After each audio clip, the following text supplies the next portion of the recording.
Hey guys, Dantics here. I am so damn pumped. We just left a behind closed door look at the Expanse and it looks really good. We saw gameplay, the beta, and could interview the devs. Yes, the beta is coming soon, and I'll talk about how you can get your hands on it, as well as run through the combat in beautiful 4K resolution. I'll go through companions, I'll go through romances, I'll go through dialogue, I'll go through a lot of things, and answer your questions direct from the developers. Let's get into it. The Expanse Osiris Reborn is a story-driven action RPG set in the Expanse universe with a focus on companions, player choice, and dynamic third-person combat. As a Pinkwater security mercenary who survives a catastrophic incident on Eros, players have to build a team to fight back against Protogen and their experiments, though you don't need to have read the books or watched the show to understand. The game is set in the same universe, but focuses on its own story and characters. The Expanse is turning out to be my most anticipated game. Protogen will easily turn this into a massacre if they want to. I want to start by breaking down combat because that's something we haven't seen a lot of previously. These are combat sequences in different locations using different gadgets and weapons. So let's pause here. There's a lot to go through in this UI. First, we have the current mission and objective top left. There's no mini-map here, and it does look like we get a yellow question mark objective icon pointing us in the right direction on screen, but no said yellow paint. In the middle, we have our player character's armor, then health below that. We can see that both have different sized pips. That means that it might regenerate up to the most recently broken one, or be at a quick glance how much health or armor you have. For example, a pip might represent 10 or 100 health units. Below that, we have our loadout. First, we have our primary weapon, which can switch to our secondary with a left on the D-pad. X seems to switch ammo types or modes on the primary weapon. This immediately gives me hope for builds. The dev stated that there will be tons of ways to customize your character in combat, from your own personal skill tree, to each weapon having a pseudo skill tree, to your companions, to equipping gear, gadgets, and subsystems. You even have non-combat skills you can invest into, called social skills, but I'll talk about that later. So it seems like with ammo types or modes, we have even more options. Pressing down on the D-pad will repair your armor. Next to it, with a button press of Y, seems to be a gadget slot. In this case, we can't be sure what this icon is representing. It's not a grenade, since that appears on the LB button next to it. We'll just have to wait and find out. Speaking of grenade, we throw one out. So these three slots are our abilities, which we can customize to our liking, at least at the start. There'll be a freeform skill system wherein we can use any gadgets and skills we find and swap in and out, but at some stage in the game, you'll have to start committing to your choices. The devs say that's because they don't want your choices to feel meaningless, and I completely agree. I personally prefer classes, and if I can't have classes, I prefer that you have to lock in your skills so the devs can focus on making particular builds unique and powerful, keyword powerful. Letting players freeform means they'll just go for the combination that's best, and the devs end up having to dilute all the skills knowing that everyone can pick whatever they want. I like when skills and abilities have impact. What would be impactful to me is if you like the video and subscribe. I'm Commander Shepard, and Dantics is my favorite channel on the Citadel. You're not getting a discount. What? So, to both the left and right of your kit are your companions. Your leftmost companion is your twin, identical to the character you made with some minor cosmetic differences. It looks like this one has a goatee and a mohawk, whereas your character in this gameplay does not. On the right is Michael, who you might recognize from the key art. One of the female devs was very excited for us to see his romance. Yes, there are some seriously attractive characters in this game, which I'll show you very soon. They both have two abilities you can manually cast. We'll see a few of them soon. First, as you've seen me replaying, the player throws a grenade. It has a standard arc and explodes on contact with its target. The kind of grenade I personally prefer. I don't like waiting for my explosions. The icon suggests armor piercing, and after cast is replaced by the cooldown, which is a fairly high 40 seconds. The grenade does just under half the enemy's HP. You might be thinking, damn, that's low. But it's an AoE ability designed to pierce armor. The time to kill is about on par with Mass Effect, or quicker if you consider that using a power such as warp against shields takes a lot longer than this. We see the player using their rifle next. Some basic pixel measuring shows me that it would take around 3 seconds of sustained fire to take the target down from this point. Pretty good.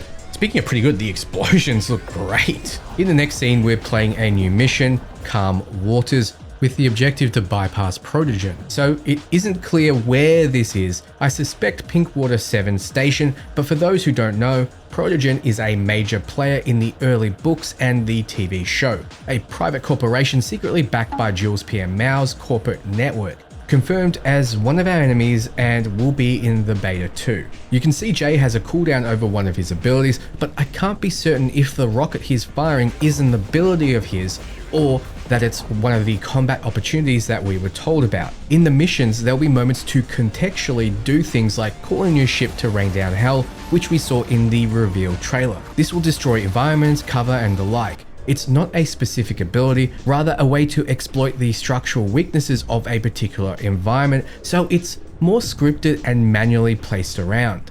The unique thing about this system though is that it's tied to your companions, and each companion in the game will have a particular way to exploit the environment.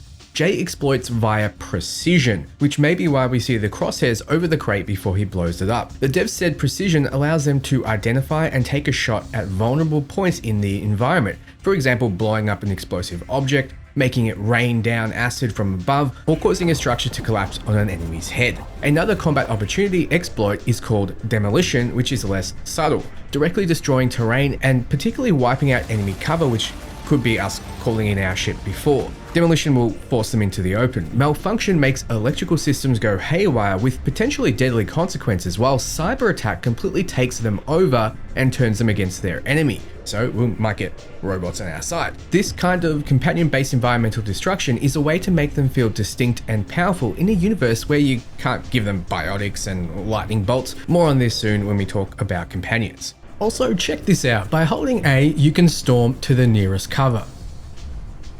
Here's another look at a combat sequence in a cold area, minus the UI. I'm not sure what sets it off, but the ice stalactites start dropping, absolutely shredding both enemies in front of you.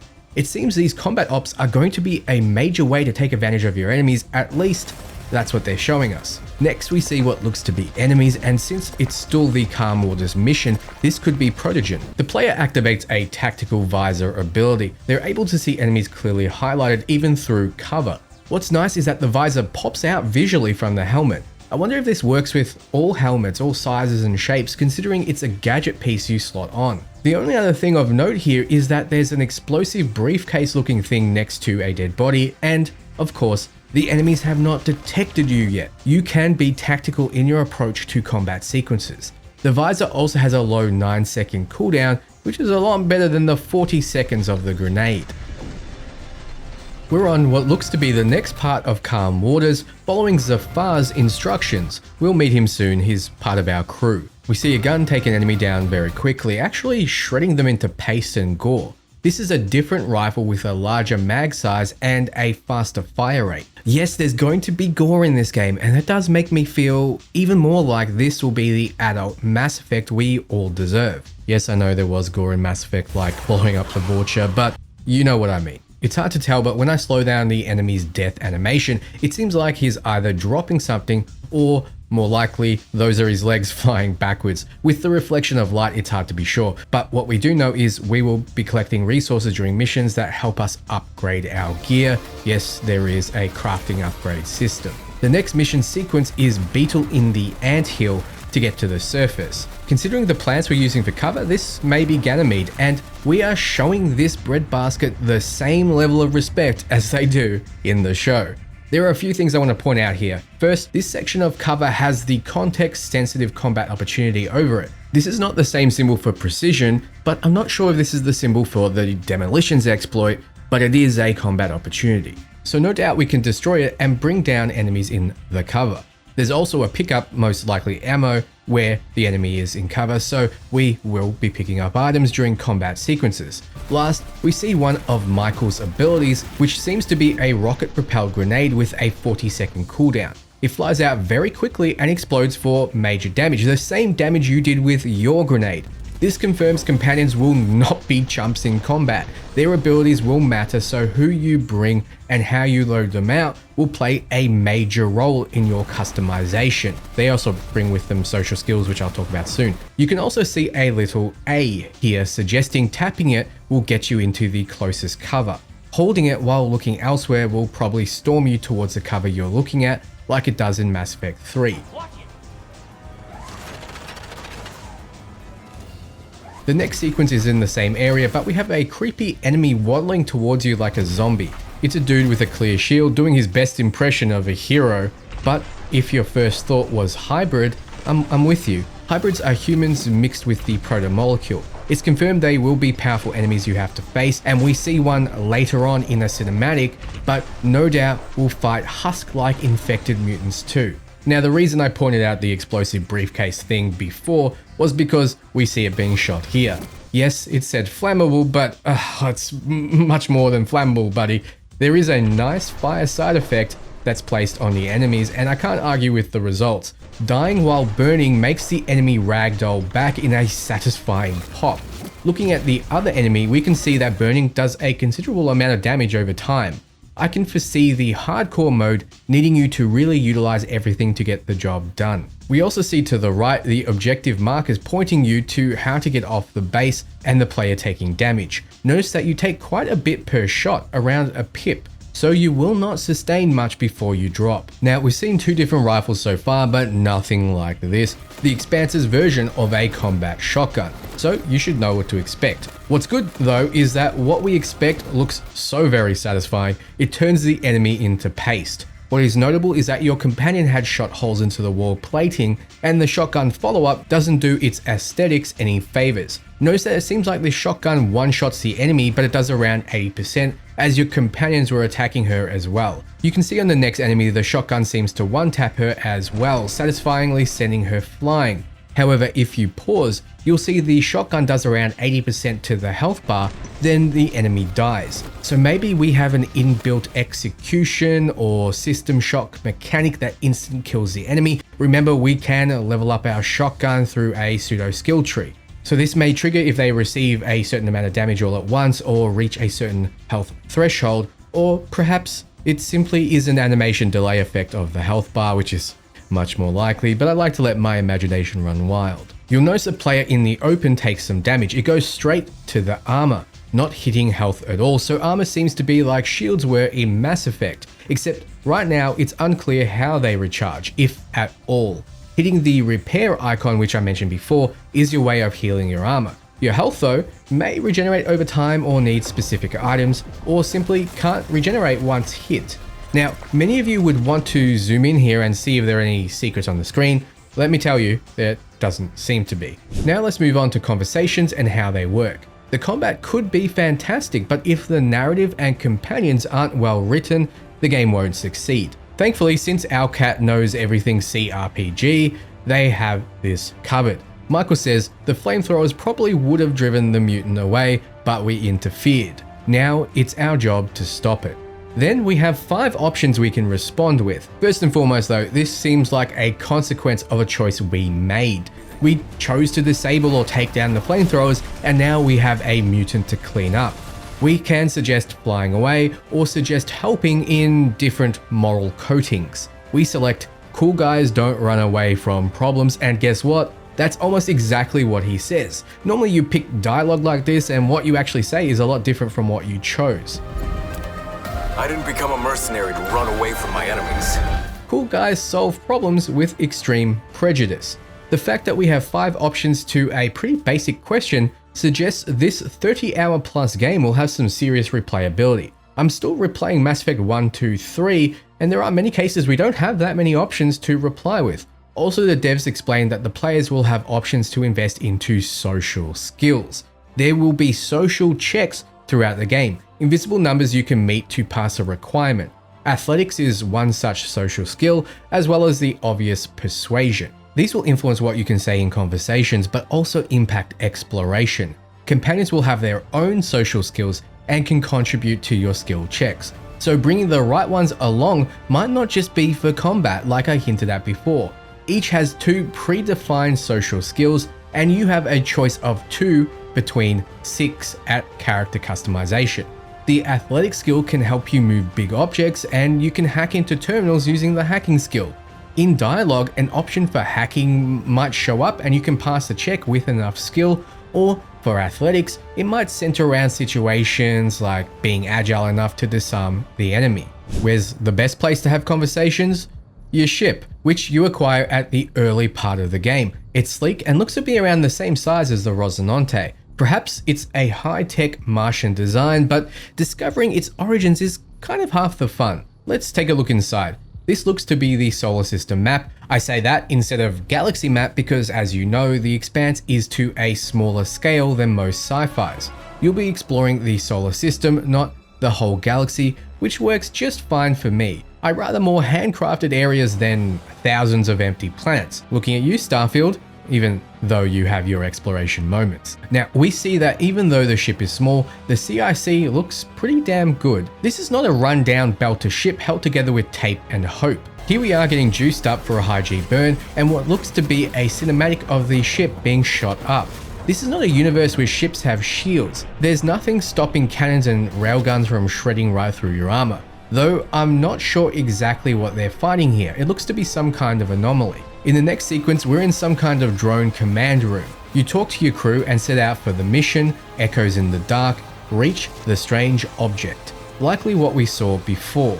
You can control the drone and even shoot with it. However, like the devs mentioned, there won't be space combat that you can actively engage in. Think more like Mass Effect 2's cinematic moments during the suicide mission. There will be no customize your home style decoration mode on your ship that some people enjoy in games like Starfield, but your ship's look will change over time based on your choices. Your ship is like a mobile camp. Now, the Expanse universe is all about being cramped in spaces with a motley crew, for better or worse. Tension will get high with some crew, they'll argue amongst themselves with you, and you can charm and romance them. When we asked how deep the romance system is, one of the devs, Yulia, said she's not allowed to talk about it, but she's looking forward to playing it herself. They're not fans of mechanical systems wherein you get plus 30 to your loyalty after giving them a gift, but she mentions romances will be deep and are made to enjoy for those who love romances in games, as it's one of the main things she enjoys in RPGs. We can tell she was involved in this area because there are some handsome men, like Michael, teased already, but also pretty women like Regina. It's rare to see women who look this good in RPGs, and I can tell already people are gonna lose their minds for better or worse. She also seems badass, threatening us with something we'll be sure to ask her in the bedroom later. Surely a little gun doesn't scare you. Companion relationships can flourish or decline based on your choices, though the devs don't go into detail if the companions will leave or not, since it'll be story related, but it is confirmed that your background will play a part. Here we have Zafar waiting at the dock, ready to go with a flask of coffee, even though our ship will no doubt be fully stocked. Here's another character, though it isn't clear if she's a companion. So far the devs have revealed 7 companions we can bring with us into combat. Jay, Theo, Regina, Alicia, Polly, Michael, and Zafar. Let's go through them all. First, Jay. He's your XO. As your identical twin, Jay's appearance and gender are based on your custom characters, but they very much have their own personality, acting as your impulsive but loyal right hand. Now, I don't know how to feel about this. It's almost like he's going to betray us at the end, or we die and take over as him. Look, something is happening, I can feel it. What twin is okay with playing second fiddle? We saw his combat opportunity exploit before, it's called Precision. Next is Theo, who we see at the table. He's the ship's doctor. A loud and boisterous combat medic who lost his medical license back on Earth and jokes that he was kicked out before he ever got to take the oath. In combat, his tough armor and experimental stimulants make him a surprisingly aggressive threat. So he can most likely heal you in combat, tank a little bit, and use stimulants to go berserk. His exploit is Malfunction, which makes electrical systems go haywire, giving different results.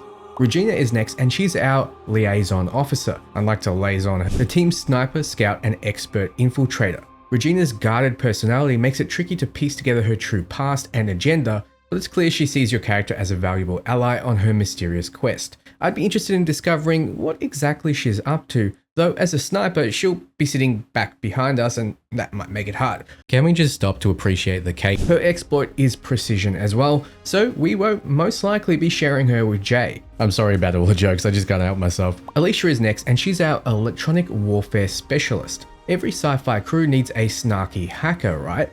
Having abandoned corporate life to become a free agent, Alicia seeks out complicated problems and unsolvable enigmas to push her brain to its limits, while deploying drones and subverting enemy systems in battle. So yes, she's your hacker, which likely plays like a mage or biotic in this kind of game. Her exploit is cyber attack, which is taking over mechanical systems.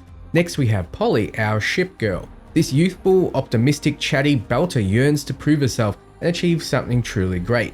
In a fight, she provides combat support and armored enough to take a hit, but mobile enough with her machine gun to lay down a steady stream of mid-range covering fire. So it sounds like she's our heavy, our tank, with a bit of damage. Her exploit is demolition, a less subtle way to blow things up. Michael is next and he's our gunner. After growing disillusioned with the UN military and then private security too, this beefy soldier chose the mercenary life. He's principled and troubled by a past tragedy, though not so much of either that he won't happily charge into the thick of things with a shield and shoulder-mounted autocannon.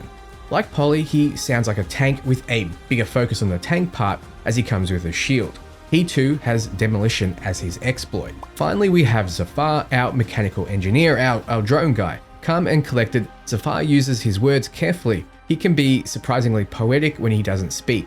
In battle, he puts pressure on the enemy with deployable turrets and EMF devices that short out an enemy's equipment, leaving them vulnerable to attack. So he seems more like an engineer class from Mass Effect using drones and shocks. His exploit is malfunction, which means only Alicia gets the cyber attack exploit from all the companions we've seen so far. These are all companions that have been confirmed to be able to join you in combat, but the devs also mentioned there are those that they haven't shown yet, and there are those that don't come with you to combat. So this might be one of them. That sure is a big zip, it's the size of her whole nose. She comments on you being back already, which does suggest that this is your ship. Oh, you're back already?